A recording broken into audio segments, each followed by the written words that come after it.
Pourquoi est-ce que Edu Makana c'était bête? Qu'est-ce que l'ingénieur tout n'yango na tout? Nzamba linga panze église wana. Nandeni pourquoi? Mais Dieu s'est fâché non?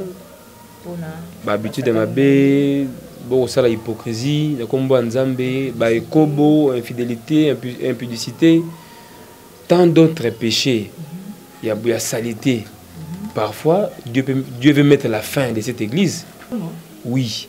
Bah comparer on a il y a Kasongo Yaman, na Seda ba kezamukie, ezamunene. C'est ça leur souci. Puisque preuve solo, bah ça on internet était. Qui on a parqué. Attention, les dossiers l'affaire au niveau du parquet. Bah on a parqué sans élément de conviction té. Bah un avocat mon néné, papa Ngalasi. Ngalasi le père, Ngalasi le fils. Un avocat très intelligent, très compétent. Place bah qui on a faut rassembler les éléments. Hein? Où est un dossier vide? Preuve. Laisse-moi te dire une chose. Bozo la preuve, vidéo à Moutakala et pasteur. Je ne pense pas que Batona va preuve. Bana pose pas mon Moutakala les ans degré nini. Dimension nous a nini. Michel Ov. Où va la que c'est pentolo mon épée la frère Michel. Ah bah frère t'es. Oh, frère Michel Bakine, que bien que frère. Il n'est pas un frère, papa, maman. Frère Nandine. Le bas frère est qui Mobali, c'est un frère.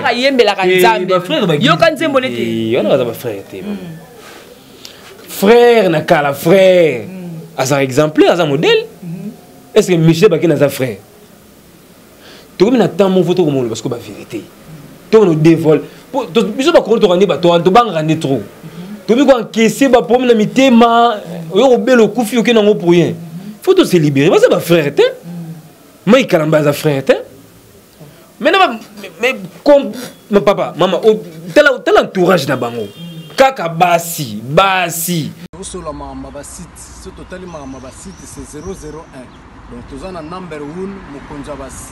Il y a 001, c'est JB Kumaluta, le pétrole de Dallas.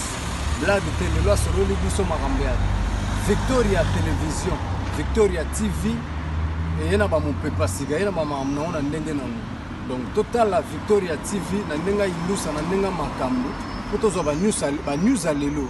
Donc le pétrolier de Dallas, Otoyoka Yoka, Baloba, JB Kumaluta, le pétrolier, à Elbiso, Victoria TV, donc à Luta Contenua, Victoria Certa, Amen. Tous ensemble quoi. Total Victoria TV, où il y a les boss, les patrons, JB Kumaluta. Il y a Bino Sida Bilé l'a confirmé, Nana Roboya. Donc, ils sont tous s'abonner massivement. Dans une idéologie européenne, Botondana. Pour Bolanda, faire Yamboka, il y a par-ci par-là. Donc, number 1 na Bango, c'est JB Kumaluta, les pétrole de Dallas. Tous ensemble. Sida Bilé la Nenga Ilusa, Victoria et Certa. Amen. Tchiki. Bonjour très chers téléspectateurs, vous qui nous suivez de partout et déjà bienvenue dans votre émission Micro Libre avec moi, Jemima Ibé, les gros bébés de la presse congolaise, appelez-moi la femme du patron. Voilà sur ce plateau.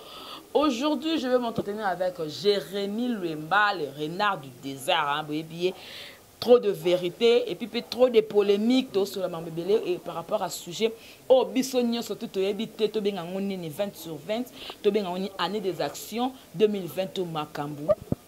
Dossier à Eliane na pasteur Moïse Mbi et Tokomi nango wapi et puis quand on a quatre églises c'était Bethel ba moutakaliser encore la sœur Mireille Bokieni donc c'est comme ça azala qui na concours moko ya ba réseau mo ya Kinshasa awa abimaka mais akoma le conseil la Nzambe to sola lelo et puis na ba sujet mususu. Voilà, merci beaucoup na l'œil Nasima Camara, merci na Darcel Izina montage à mon boss JB Kumaluta le vrai pétrolier de Dallas ça kamoko et aussi Willy Mavita depuis Dallas. Beau follow et merci à Ado Senga depuis la Suisse mobile M95, Maman Yvette Sombia, la japonaise depuis Londres, Mami Dayo depuis l'Anvers, Tozawanana Jérémy Luemba, le renard du désert, tout seul là non manqué.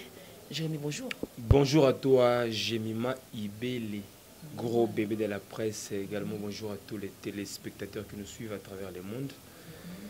Encore une fois, c'est un grand plaisir d'être avec toi. Merci pour l'invitation. Voilà, s'il faut parler du bilan 2019 pour Jérémy Luemba, est-ce positif ou alors négatif? Merci pour la question. 2019, l'année qui vient de s'achever, C'était pour moi une année de révélation, une année où il y a stabilité, puisqu'il faut se rappeler que nous sommes travailleurs, nous avons sa chaîne, c'était un projet. Et après, nous avons réalisé, on a matérialisé l'équilibre de télévision. Et comme on appelle chaîne à référence. Donc, c'était un travail de titan. Il fallait quand même être motivé, déterminé. Il fallait plus d'action que de paroles. Donc, j'ai vraiment été sur le terrain. La petite chaîne a forme Moroboué. Mais la critique à Batou, le conseil, la suggestion, il s'agit que nous avons un peu amélioré encore en 2020. Donc, on va promettre déjà que en 2020, on est banni dans la vitesse. On va continuer jusqu'au bout.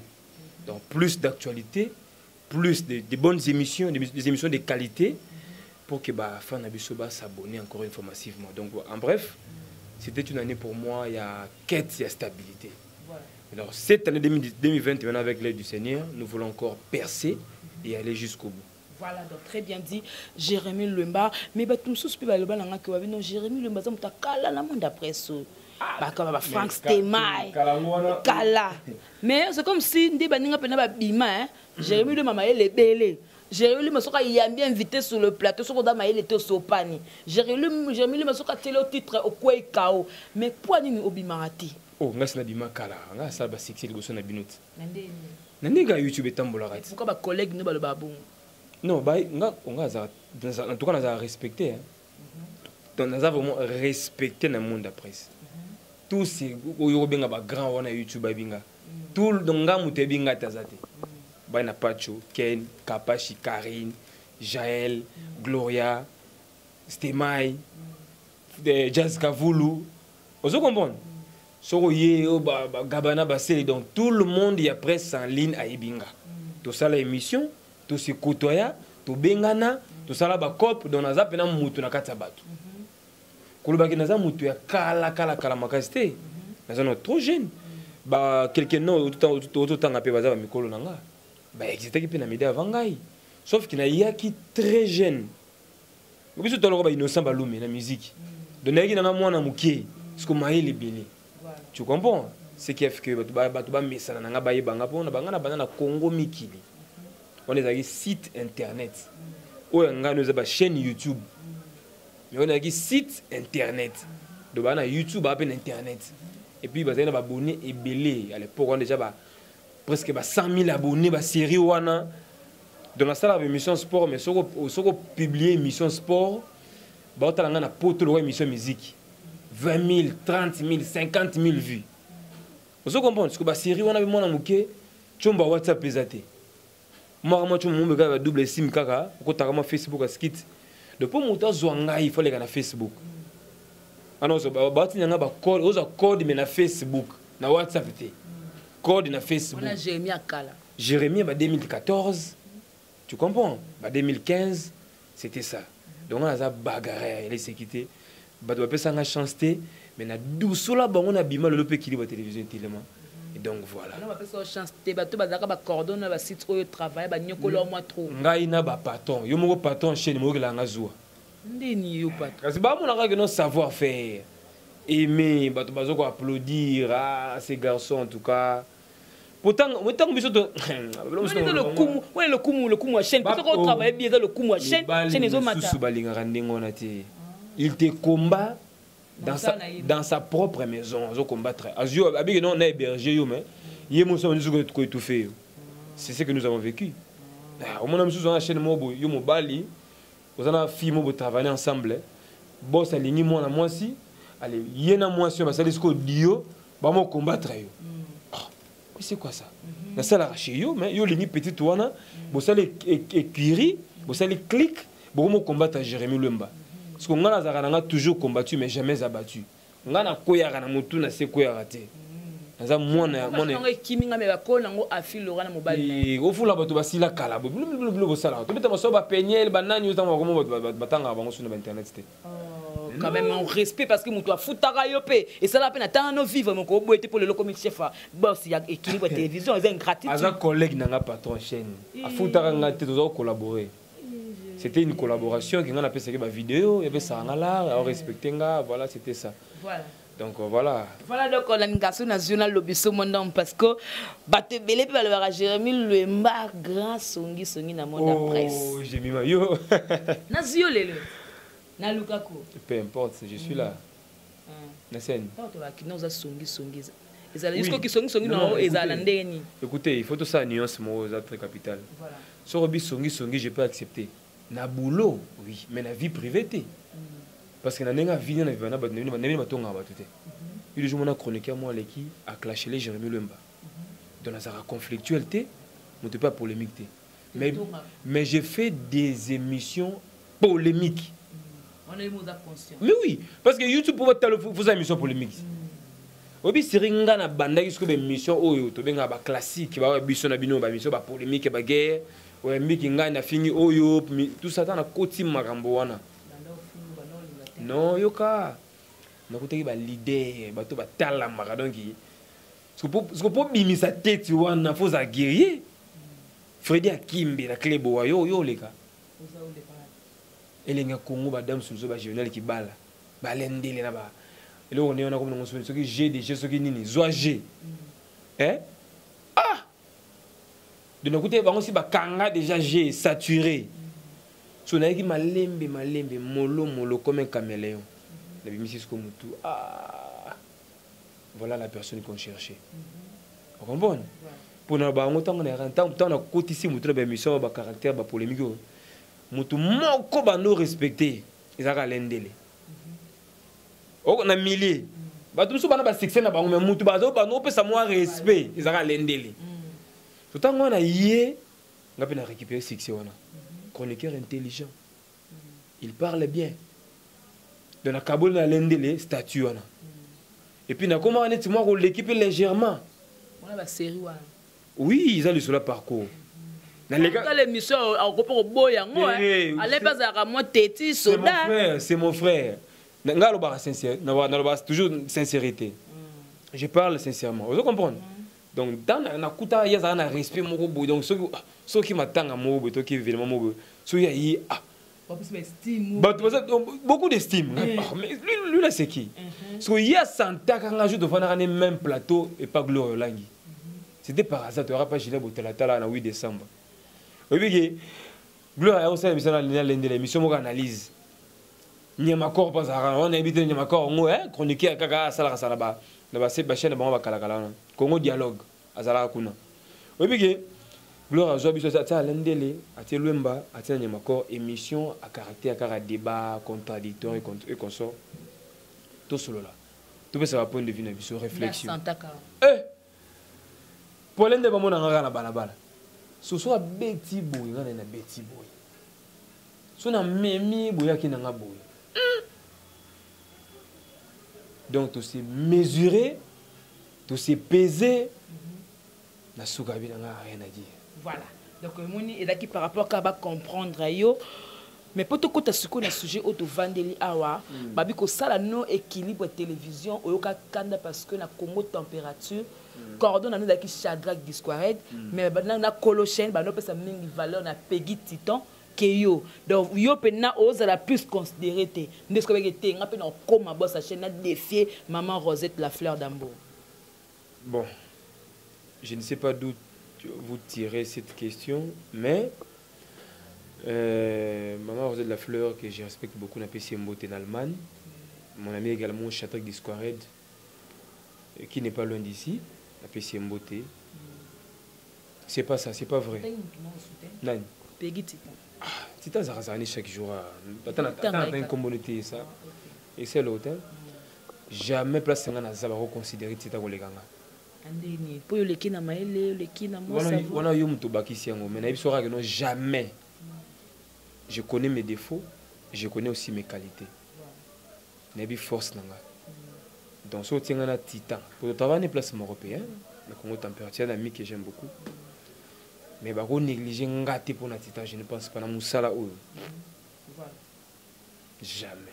Voilà, merci beaucoup. Ya Dadi Mabibi Mokona Mumbe na Paris, balobi Chico Mawatu, ya Pembe. Depuis Canada, cette station na yango. Jérémy Lemoza accro à Internet. to bandaki na sujet oyo mwa kala tango bandaki mambo ya Liliane Moïse Mbiye bakomi na l'état na minute baza na justice où en sommes nous? Bon, on a des avocats na bangoté. Je n'ai pas en tout cas l'effectif du dossier.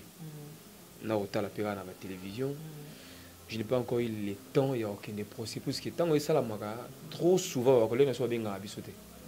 Tu peux être informé mon yo kika mbang yo moko sans pourtant ou alerter ba master. Donc il ça la ranit ka izo ko maraté ki na za na procès. Mais toujours ka ba son de cloche. Ba retour ezoya que non Eliane a été entendue par les ministères publics, les magistrats, et a expliqué si réalité fait n'a pas fait oui à la TV. Qui a qualifié infraction, viol, menace de mort, avortement, tout ça. Ça a été écrit sur un PV. Donc nous sommes patients, soit impatients, et oser la verdict. Déjà, il faut que comment dirais-je,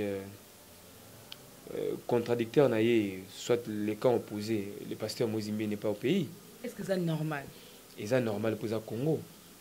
Comme ça, ils ont la le pays est logique, ils allaient un petit peu avancer sur le plan politique et juridique.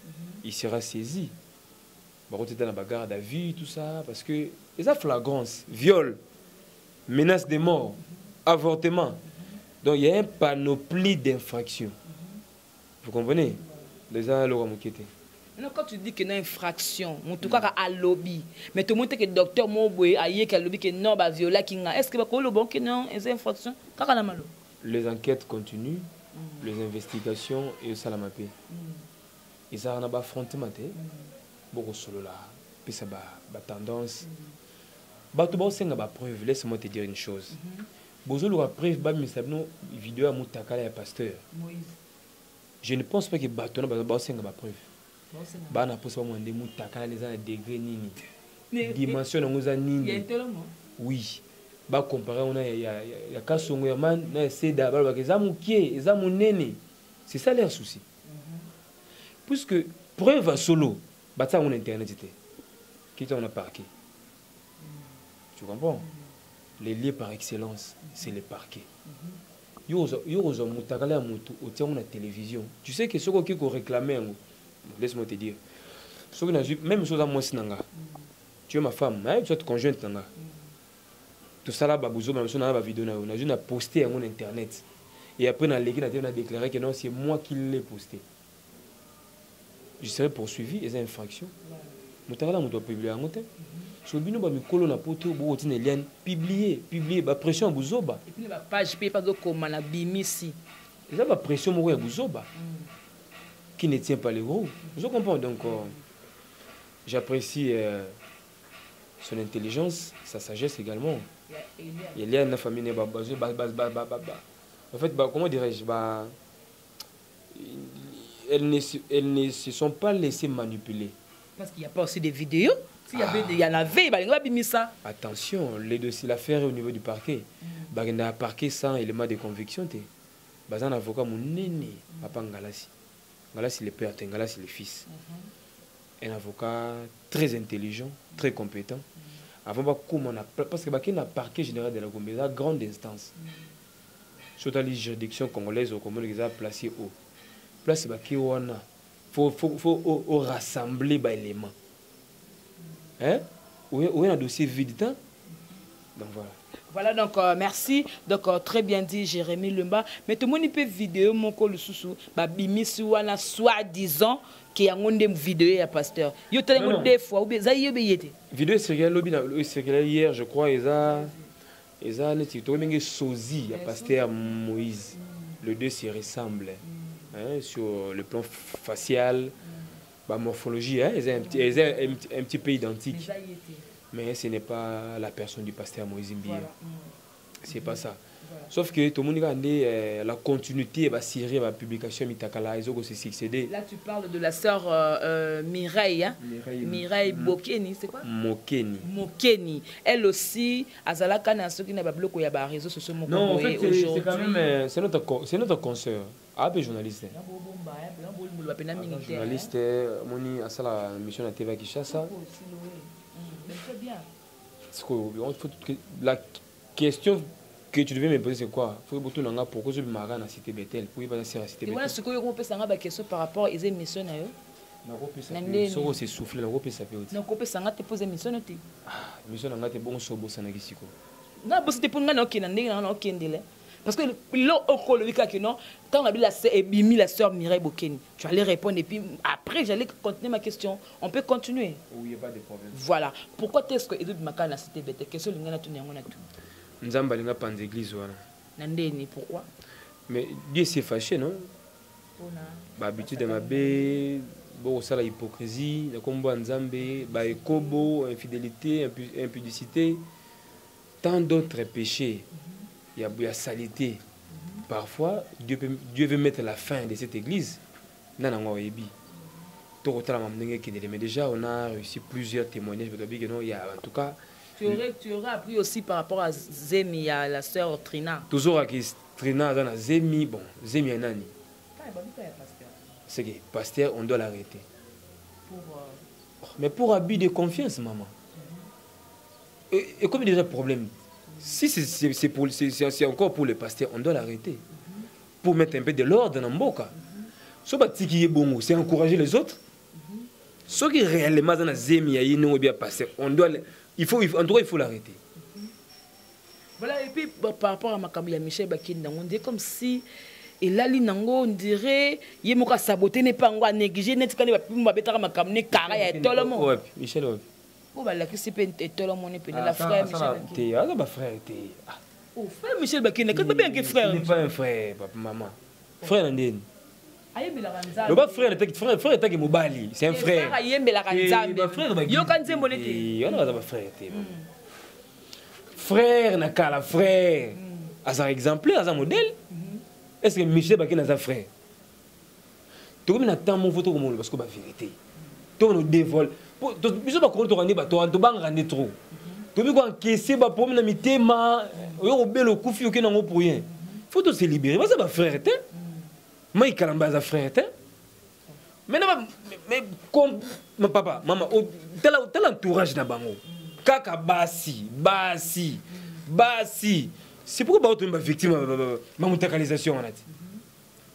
Ba passer ba za ba photo na bana basi.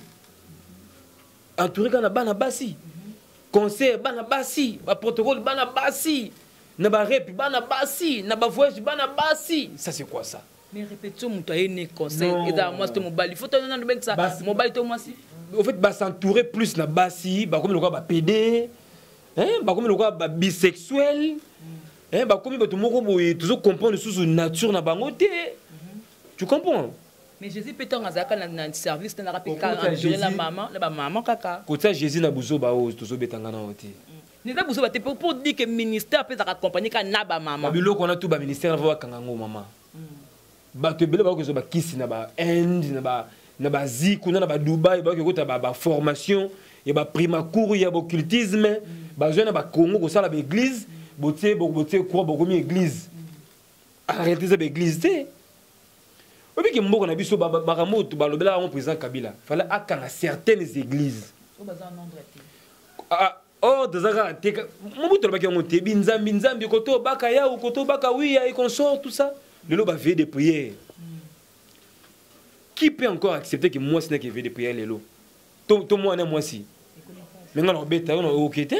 Encore une dose là. Mais parce que en fait le danger est permanent. Risque ba violer les alliés.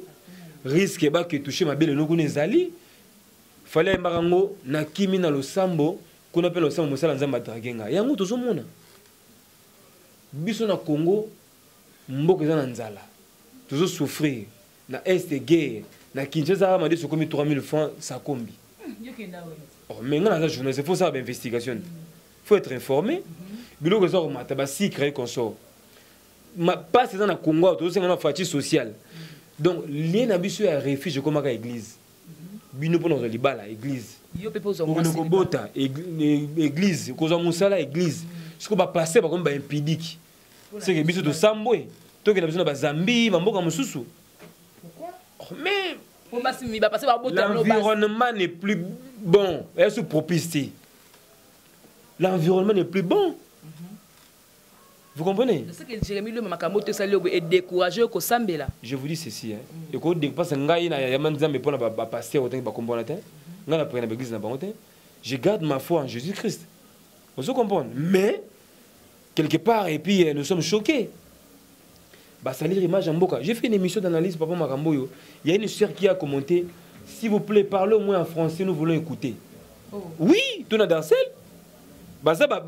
peuple va payer limitrophe. Pays francophone. Il a fait quoi au GIS? C'est scandaleux. Voilà, la langue, il faut que ça la rappelle l'interprétation. Même si vous avez l'émission, YouTube a un mécanisme, l'intelligence, ça va tout va nous faire du bien. Voilà, donc vous avez un analyse pour te chuter. Qu'est-ce que tu peux dire, les lobés? Mais par rapport à toi, qu'est-ce que tu peux dire pour la 2020? Attitude pasteur, dans l'ensemble. Bien, bonne question. Bananzambe est la consciente. Batala là où fouler leurs pattes. Quand ça makolobi tiatate n'importe où tu es pour bazar église à étage, il faut kende. Pour bâtir ba mine ba j'ai des lumières l'église, il y a une église à prier, ce n'est pas ça. Plutôt babanine. L'apparence est parfois trompeuse. Donc nous devons bien calculer là où il faut mettre les pieds. Donc pour na nzambe to lamuka, to prière solo. Ozomona le diable existe.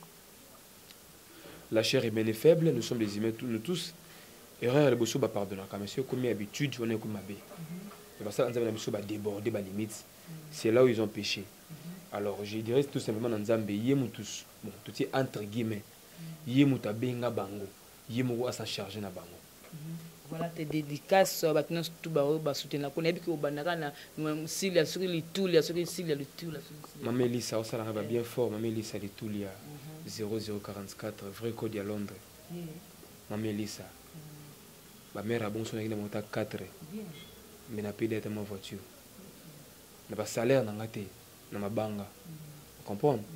Ma maître 6 à souka ma puissance à Mikili. Donc les fidèles des fidèles. Maître 6 à souka ma puissance à Mikili. Décret Sekonde, un bon tonton à Paris. Ma Pauline Chako. Mon couple là.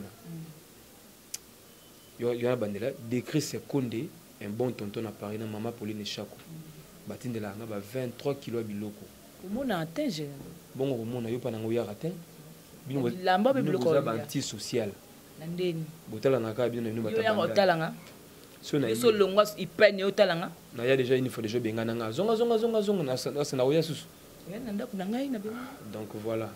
Jibe Kumaluta na pesi mbote les grands pétroliers. Finanga Jibe Kumaluta, on a finanga kala. Malko kabola biso na vie, bon, ils a problème té. Na ka petit na. Ni ya boss na chaîne. Ulukani je. Tena bika ke non, na révisé ka no kabola nga na vie na regretala. Vie zonga la petit non. Na pesi vie Jibe Kumaluta les grands pétroliers mbote na Dallas. Vena biso boka. Mbote également na batu batala biso. Piko Kedika Songo Motema Muriel Bantu na Belgique, Pistis Mutindo, Belgique, Claude Bill en Atlanta. Mutasika Koti. Claude Bill en Atlanta. Très fort. Mami Katitoko, moi ça pembe à côté ça pouvait être en Voilà, c'est la richesse. Je t'aime beaucoup, je m'aime. Je t'embrasse. Merci. Ce bon, il a dit Jérémie, notre soeur, il a dit Jérémie, franchement, à l'oba, et puis on a la missou. Donc, on va te bénir, on va gros bétose, on a analyse. On va aller makambo comme on a niveau boye nano, apprendre ce qu'on a l'oba. Et comme on a niveau boye, besoin de ce qu'on analyse. Et puis je veux parler. Beaucoup parce qu'au gros bébé de la presse, bah charge nakoloba. S'il te plaît, si ça n'a pas dans ce plateau, pardon. Voilà donc vous comprenez Jérémie Azalara Bongo. Donc là merci beaucoup na boss nangai donc boss akamoko Jibe Kumaluta le vrai pétrolier de Dallas. Les boss car charismatique, na mon charisme ma beauté mon boss et Willy m'invite les coffres forts à Beaufolo depuis Dallas. Bato se soutenir ngai ya dadi ma baby mokonda mombele wana mon grand frère mon yaya Edouard Lobi maman Yvette Mbi la japonaise et puis mamie Dal depuis l'envers bato se l'engagement ibelenga n'élève moi trop moi fort merci na Darcel Easy na montage merci na l'œil na image bato se l'engagement ba charge mobimba Karine Mokondi Aza Boyoke Kalaté, voilà. C'en est fini, on se retrouve prochainement et que Dieu vous protège. C'était Jemima Ibé, les cours de la presse congolaise. Au revoir. Sur la Mamba site, ce total Mamba site c'est 001. Donc tous en number 1, Mokonjabas, il y a 001. C'est JB Kumaluta, le pétrole de Dallas. Blague de télé, sur le Libiso Marambiad. Victoria Télévision, Victoria TV. Et il y a mon papa Siga, il y a maman Amna, donc total la Victoria TV na nenga ilusa na nenga makambo potozo ba news alelo donc le pétrolier de Dallas otoyoka yoka baloba JB Kumaluta le pétrolier a Elbiso Victoria TV donc aluta continue Victoria certa amen tous ensemble quoi total la Victoria TV oya les boss les patrons JB Kumaluta Yabino Sida Bilé l'a confirmé nana roboya donc biso tout s'abonner massivement na ndenga idéologie ba européen botondana bobolanda ba faire ya mboka ya par-ci par-là donc number 1 na bango c'est JB Kumaluta le pétrole de Dallas tous ensemble Sida Bilé la ndenga ilusa Victoria certa amen tiki